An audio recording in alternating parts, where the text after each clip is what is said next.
સાત ફેરાનો સાથ સાત ભવ સુધી અખંડ રાખીશું જેવી વાતો મોટા ભાગે ફિલ્મોમાં જોવા કે સાંભળવા મળતી હોય છે, પરંતુ તાજેતરમાં રિયલ લાઈફમાં આવા જ દ્રશ્યો જોવા મળ્યા છે, જેના વિશે સાંભળીને ભલભલાની આંખો પણ ભીની થઈ જાય.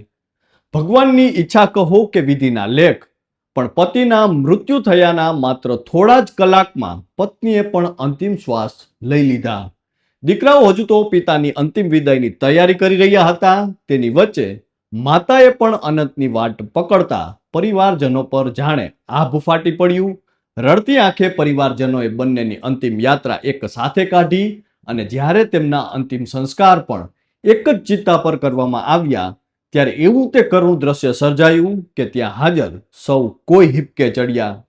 નમસ્કાર, આપની સાથે હું છું કૃપાલસિંહ જાડેજા અને મોત પણ જેને અલગ ન કરી શક્યું એવા આ દંપતીની વિગતે વાત કરીએ વાત ગુજરાતી પર.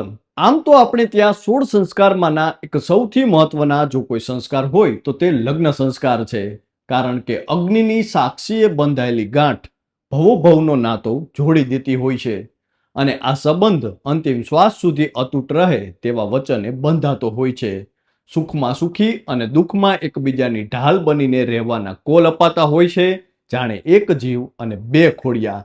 ત્યારે આજે એક એવી જ ઘટના સામે આવી છે જેના વિશે સાંભળીને તમારી આંખો પણ ભીની થઈ જશે. જો આ સમગ્ર ઘટના વિશે વિગતે વાત કરીએ તો આંધ્રપ્રદેશના રાજોલ મંડળ સ્થિત વિશ્વેશ્વરાયપુરમ નામના ગામમાં રહેતા 87 વર્ષીય નિવૃત્ત સરકારી કર્મચારી એવા કનેટી તાતારાઓ લાંબા સમયથી ઉંમર સંબંધિત બીમારીઓથી પીડાતા હતા, જેના કારણે સારવાર દરમિયાન ગત શુક્રવારે તેમનું અવસાન થયું.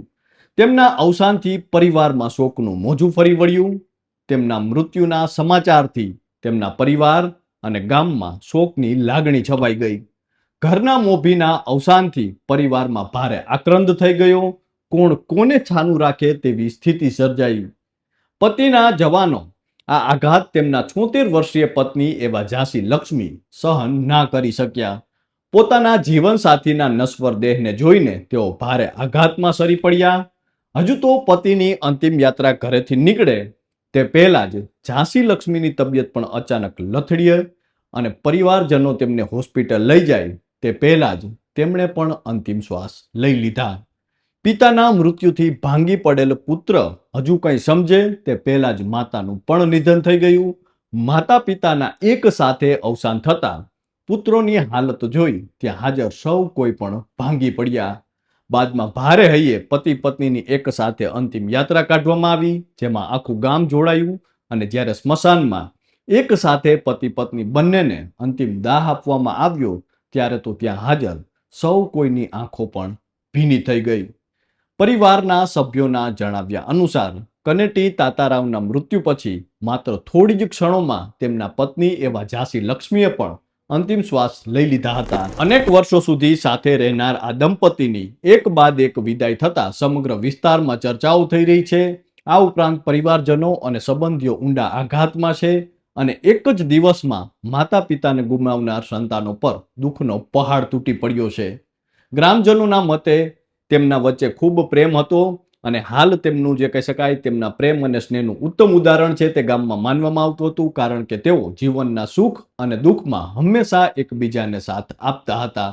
મહત્વનું છે કે થોડા સમય પહેલા ઉત્તર પ્રદેશમાંથી પણ આ પ્રકારની ઘટના સામે આવી હતી, જેમાં થોડા જ ક્ષણોમાં કહી શકાય કે પતિ પત્નીનું મૃત્યુ થયું હતું અને જેની ચોમેર ચર્ચાઓ થઈ હતી. તેમાં પત્ની પિંકી છેલ્લા 4 વર્ષથી ટીબી જેવી ગંભીરથી પીડાતા હતા અને તેમના અચાનક મૃત્યુથી તેમના પતિ આખી રાત બેસુધ બનીને તેમની પાસે બેઠા રહ્યા. સવારે જ્યારે તેમને કાઢવાનો સમય આવ્યો ત્યારે પતિએ પત્નીના માથામાં સિંદૂર ભર્યું અને ત્યારબાદ પતિને પણ હાર્ટ એટેક આવતા બંનેને એક સાથે અંતિમ ક્રિયા કરવામાં આવી હતી. તો હાલ તો એક બાજુ જ્યારે 7 ફેરાનો સાથ 7 મહિના સુધી પણ નથી ટકતો અને સાથે જીવવા મરવાની વાતો જાણે ફિલ્મો પૂરતી જ સીમિત હોય, ત્યારે આ પ્રકારની ઘટનાઓ સામે આવી રહી છે કે જેમાં જીવનના તડકા છાયામાં પણ એકબીજાને સાથ આપનાર દંપતીને મૃત્યુ પણ અલગ ના કરી શક્યું હોય. તો હાલ તો મીડિયા અને સોશિયલ મીડિયા પર આ ઘટનાની ખૂબ ચર્ચાઓ થઈ રહી છે. ત્યારે આપ સૌ કોઈ પણ આ અંગે શું માનો છો તે કોમેન્ટ કરીને અમને જરૂરથી જણાવજો. તો હાલ બસ આટલું જ. ફરી મળતા રહીશું વાત ગુજરાતી પર.